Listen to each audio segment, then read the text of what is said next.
Hello everyone. तो आज हम एजुकेशन क्लास 11th के unit number 3 psychological foundation of education का पार्ट 2 डिस्कस करेंगे।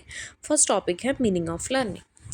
लर्निंग एक ऐसा प्रोसेस है जिसमें एक इंडिविजुअल एक्वायर करता है न्यू नॉलेज को, स्किल्स को, एटीट्यूड्स को और वैल्यूज़ को अपने एक्सपीरियंसेस के थ्रू, या स्टडी के थ्रू, ऑब्जर्वेशन के थ्रू, टीचिंग के थ्रू, या फिर प्रैक्टिस के थ्रू। ये एक इंडिविजुअल में परमानेंट चेंज लाता है, उसके बिहेवियर में चेंज लाता है और हेल्प करता है कि इंडिविजुअल को, पर्सन को एडजस्ट करने में इफ़ेक्टिवली इन्वायरमेंट के साथ। लर्निंग एक कंटिन्यूस और लाइफ लॉन्ग प्रोसेस है जो कि एक इंडिविजुअल के बर्थ के साथ स्टार्ट होता है और उसकी लाइफ तक कंटिन्यू रहता है। ये इम्प्रूव करता है कि इंडिविजुअल की अंडरस्टैंडिंग को, डेवलप करता है उसकी एबिलिटीज़ को और इनेबल करता है इंडिविजुअल को ताकि वो सोच सके, अपने प्रॉब्लम्स को सॉल्व कर सके और बेटर डिसीजंस ले सके। तो जो लर्निंग है एक इम्पॉर्टेंट रोल प्ले करता है ओवरऑल ग्रोथ में, डेवलपमेंट में और एक इंडिविजुअल के सक्सेस में। नेक्स्ट टॉपिक हम देखेंगे कैरेक्टरिस्टिक्स ऑफ लर्निंग। हमारे पास फर्स्ट पॉइंट है लर्निंग कंटिन्यूस है और एक लाइफ लॉन्ग प्रोसेस है। लर्निंग जो है लगातार चलती है और लाइफ लॉन्ग चलती है। लर्निंग एक इंडिविजुअल के बिहेवियर में चेंज लाता है। लर्निंग जो है रिजल्ट है हमारे एक्सपीरियंसेस का और हमारी प्रैक्टिस का। जितना हम प्रैक्टिस और एक्सपीरियंस करेंगे लर्निंग उससे आएगी। लर्निंग हमें हेल्प करती है इन्वायरमेंट में एडजस्टमेंट में। लर्निंग में एक्विजिशन ऑफ नॉलेज आता है, स्किल्स, एटीट्यूड्स और वैल्यूज़ आती हैं। लर्निंग एक एक्टिव और एक पर्पसफुल प्रोसेस है। तो नेक्स्ट है हमारे पास नेक्स्ट पॉइंट, लर्निंग हमारी पर्सनल ग्रोथ और डेवलपमेंट की तरफ ही हमें ले जाता है। लर्निंग यूनिवर्सल है और हर इंडिविजुअल में होती है। लर्निंग हमारी मोटिवेशन, हमारे इंटरेस्ट से भी इन्फ्लुएंस होगी। जिस तरह से हमें मोटिवेशन और हमारा इंटरेस्ट होगा उस तरीके से हमारी लर्निंग होगी। लर्निंग हमें प्रॉब्लम सॉल्विंग में हेल्प करती है, डिसीजन लेने में हेल्प करती है। लर्निंग इनफॉर्मल, फॉर्मल दोनों तरह की हो सकती है। फॉर्मल वे में लर्निंग की बात करें जो स्कूल, इंस्टीट्यूशन में मिलती है, इनफॉर्मल यानी घर पर मिलती है। लर्निंग इंडिविजुअल भी होती है और सोशल भी होती है नेचर में। नेक्स्ट है फैक्टर अफेक्टिंग लर्निंग। यानी कौन कौन से फैक्टर है जिनकी वजह से हमारी लर्निंग जो है अफेक्ट होती है। लर्निंग जो है इन्फ्लुएंस होती है बहुत सारे फैक्टर से, चाहे वो लर्नर से रिलेटेड हो, चाहे वो टीचर से रिलेटेड हो, या फिर इन्वायरमेंट से रिलेटेड हो। ये फैक्टर जो है एक इंपॉर्टेंट रोल प्ले करते हैं कि किस इफेक्टिवली वे में एक इंडिविजुअल जो है लर्न करेगा। तो फर्स्ट फैक्टर है इंटेलिजेंस। इंटेलिजेंस हेल्प करता है लर्नर को अंडरस्टैंड करने में, एनालाइज करने में और अपने नॉलेज को अप्लाई करने में। लर्नर जिसके पास हाई इंटेलेक्चुअल एबिलिटी होगी वो जनरली ईजी ग्रास्प करेगा कॉन्सेप्ट को ज़्यादा क्विकली एज़ कम्पेयर टू जिस लर्नर के पास लो इंटेलेक्चुअल एबिलिटी होगी। नेक्स्ट पॉइंट है मोटिवेशन। मोटिवेशन एक इनर डिज़ायर है कि जो हमें पढ़ने की तरफ लेके जाती है। एक जो मोटिवेटेड लर्नर होगा वो ज़्यादा इंटरेस्ट, अटेंशन या एफर्ट शो करेगा जिससे उसके लर्निंग आउटकम्स इम्प्रूव होंगे। अगर एक लर्नर को मोटिवेशन दी जा रही है तो वो ज़्यादा इंटरेस्ट से चीज़ों को पढ़ेगा, ज़्यादा अटेंशन से चीज़ों को पढ़ेगा एज़ कम्पेयर टू एक इंडिविजुअल एक लर्नर जिसको मोटिवेशन नहीं दी जा रही है। थर्ड पॉइंट है हमारे पास इंटरेस्ट एंड एटीट्यूड। जब लर्नर का जो सब्जेक्ट होता है वो इंटरेस्टेड होता है तो लर्निंग ज़्यादा ईजी और इंजॉयबल बन जाती है। एक पॉजिटिव एटीट्यूड हमें इंकरेज करता है एक्टिव पार्टिसिपेशन के लिए। जानी जैसा हमारा इंटरेस्ट होगा, जैसा एटीट्यूड होगा, वैसी हमारी लर्निंग होगी। नेक्स्ट पॉइंट है अटेंशन एंड कंसंट्रेशन। लर्निंग में हमेशा हमें फोकस की ज़रूरत होती है।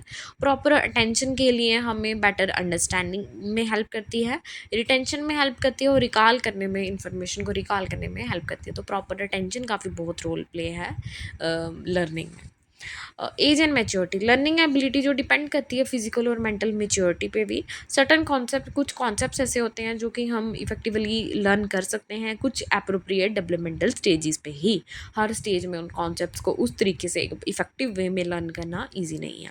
नेक्स्ट है फिजिकल हेल्थ। लर्निंग के लिए अच्छी health, proper nutrition, diet, rest, energy, exercise, ये सारी चीज़ें भी बहुत इसेंशियल हैं। क्योंकि अगर हमारी एनर्जी लेवल लो होगा तो हमारी लर्निंग भी नहीं हो पाएगी। तो ये सारी चीज़ें भी हमारे एनर्जी लेवल को इंक्रीज़ करती हैं और हमारी लर्निंग एफिशिएंसी को इम्प्रूव करती हैं। नेक्स्ट है हमारे पास mental and emotional health. Emotional stability, confidence, freedom, stress से, एंजाइटी से हमें लर्निंग में सपोर्ट करती है।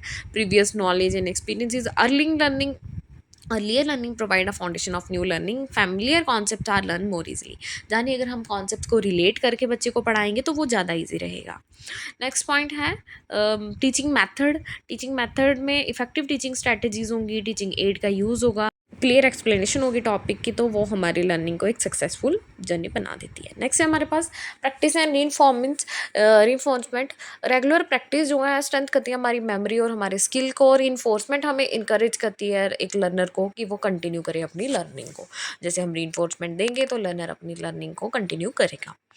लर्निंग इन्वायरमेंट, एक पीसफुल, एक सपोर्टिव और वेल ऑर्गेनाइज इन्वायरमेंट जो है प्रमोट करता है कंसंट्रेशन को, और लर्निंग में एक इंडिविजुअल के इंटरेस्ट को क्रिएट करने में भी हेल्प करता है। फैमिली एंड सोशल इन्वायरमेंट भी बहुत इसेंशियल है हमारी लर्निंग के लिए। पेरेंटल की सपोर्ट होना, पेयर में इंटरेक्शन कैसे चल रही है, सोशल सराउंडिंग कैसा है उसका, ये मोटिवेशन और लर्निंग हैबिट्स को भी अफेक्ट करता है। नेक्स्ट है language ability, understanding the language of instruction की जो लैंग्वेज है वो अगर एक इंडिविजुअल को, लर्नर को समझ आ रही है तो लर्नर जो है कॉन्सेप्ट्स को इजीली ग्रास्प कर पाएगा। पर अगर उसको लैंग्वेज ही समझ नहीं आ रही है, इंस्ट्रक्शन की लैंग्वेज अंडरस्टैंडिंग कर पा रहा है, तो वो लर्न नहीं कर पाएगा। नेक्स्ट है टीचर की पर्सनैलिटी और बिहेवियर, एक फ्रेंडली, नॉलेजेबल और इंकरेजिंग टीचर जो है एक पॉजिटिव लर्निंग इन्वायरमेंट्स क्रिएट करेगा, जिससे लर्निंग हमारी अच्छी हो सकती है।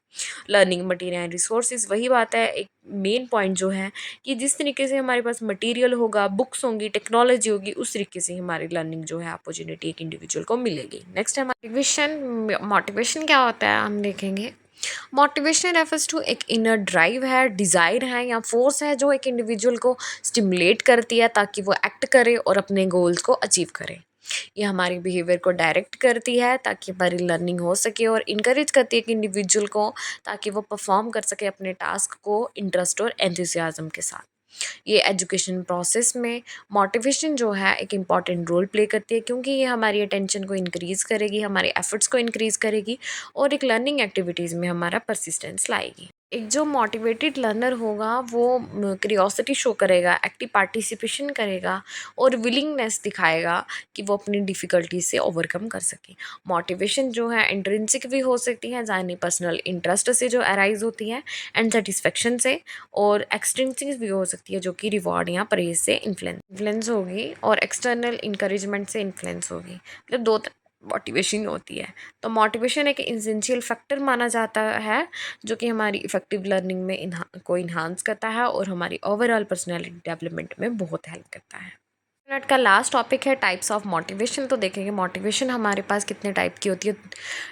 मोटिवेशन हमारे पास दो तरह की होती है, intrinsic motivation and extrinsic motivation. Intrinsic motivation जो है एक ऐसी मोटिवेशन जो कि हमारे इंडिविजुअल को विद इन, मतलब उसके इंटरनल मोटिवेशन हम इसको कह सकते हैं।